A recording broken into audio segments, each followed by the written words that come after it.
தெரியாது. திடீர்னு நம்ம என்ன போவோம், பஸ்ல போவோம், ஒரு இடத்துல அப்படியே வீக்கா இருக்கும், தள்ளி போயிடும்.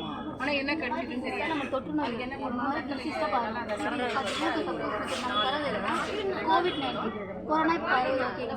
அதுக்கு என்ன ப்ரிவென்ஷன் பண்ணணும், ஹேண்ட் வாஷ் பண்ணணும், மாஸ்க் போடணும், டிஸ்டன்ஸ் மெயின்டைன் பண்ணணும். இந்த மாதிரி நம்ம மோஸ்ட் ஆஃப் நம்ம டிஸ்டன்ஸ் மெயின்டைன் பண்ணாலே ஹேண்ட் வாஷ் பண்ணிட்டு க்ளீனாக இருந்தாவே இந்த டிசீஸ் பரவாது. அதனால தான் இந்த டிசீஸ் கால் போடும். இது வந்து ஹெச்ஐவி வைரஸ், இது வந்து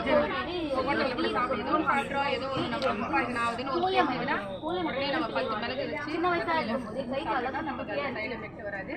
அதே மாதிரி இது ஆவாரம் ரொம்ப ரிச்சா அதிகமாக வரும்.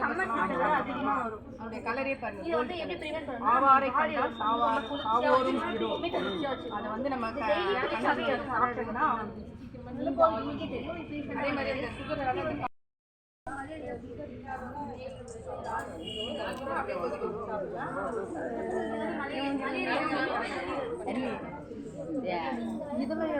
இதுல